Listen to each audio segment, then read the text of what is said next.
Dreadnoughts are ancient war machines, piloted by ancient space marine heroes wounded in battle so badly they could never see service on their own again. Interred within a sarcophagus, they control these ancient venerable warriors that are only drawn from the chapter's armories in great time of need. Hello everybody, my name is Spoons Rattling, and today we are covering the Dreadnought of the Space Marines. This of course covers almost every kind of Dreadnought that isn't a Redemptor, Venerables, Ironstorms, or even the classic Contemptor. They're on the same base. Anyways, the Dreadnought comes in at 135 points. It has a slightly downgraded version of the Redemptor stat line, unsurprisingly, given the difference in their stature. Its movement 6 inches, toughness 9, a 2+ save, 8 wounds, leadership 6+, and OC 3.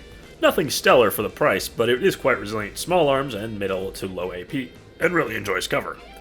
Now this guy can take a lot of different ranged weapons. One of them is the Plasma Cannon, which has Blast, D3 attacks that hit on 3s at Strength 7, AP 2, and Damage 2.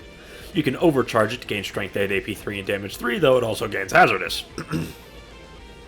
On its underslung weapon, on its Power Fist, you can, or whatever melee weapon you give it, you can give it a Storm Bolter or a Heavy Flamer. The Storm Bolter is Rapid Fire 2, 2 attacks that hit on 3s at 24-inch range with Strength 4, AP 0, and Damage 1.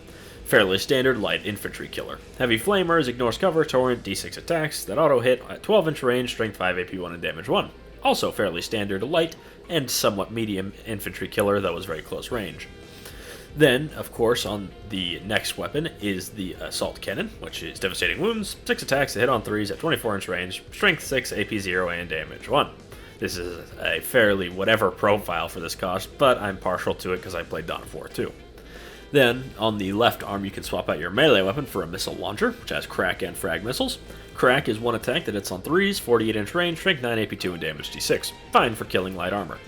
Or you can swap out for Frag, which has Blast, d6 attacks that hit on 3s at 48-inch range, strength 4, AP 0, and damage 1. Again, fairly standard light infantry killer.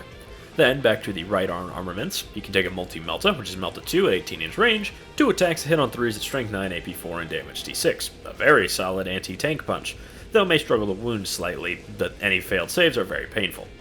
And then, of course, the final one is the Twin Las Cannon, which has one attack that hits on 3s at 48-inch range, strength 12, AP 3, and damage d6+1. A classic, very solid anti-tank profile, and is, of course, old reliable when it comes to shooting at armored vehicles.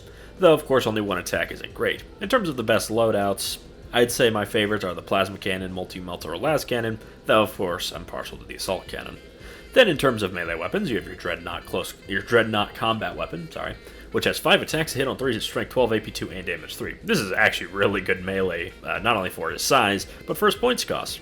While he isn't, that cheap, in theory, he has full-blown Dreadnought melee for a pretty cheap price. Or, if you take the missile launch, you get the close combat weapon, which is Ballistic Skill 3+, strength 6, AP 0, and damage 1. Fairly whatever, but if you're bringing that, you're obviously running ranged, so you don't want this guy in melee anyways. Abilities, he has Deadly Demise D1, Deadly Demise 1, and Wisdom of the Ancients means friendly Astartes infantry within 6 inches can reroll 1s to hit. This is a solid buff, though does overlap slightly with Oath of Moment. Back to my preferred loadouts, I generally like to bring the Redemptor Fist just because it gives some countercharge, and also the way I use him, he tends to play more aggressively, marching up with my elite infantry, or riding in a Storm Raven if I'm feeling extra spendy.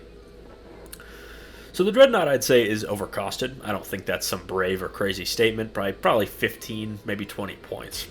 But it's not to the point where it's completely unusable. He's not Belial, he's not that bad. I think its melee damage is easily its best trait, though it is slow. So using it sort of as a bruiser in the midfield that advances with your army isn't necessarily a bad idea. For such a small guy, he does pack a big punch against vehicles and elite infantry. As I mentioned earlier, the rerolls overlap with Oath of Moment, but it is useful for melee troops who may not be able to charge the Oath of Moment target, and also just gives some extra rerolls when something doesn't need to shoot or shouldn't shoot at the Oath of Moment target.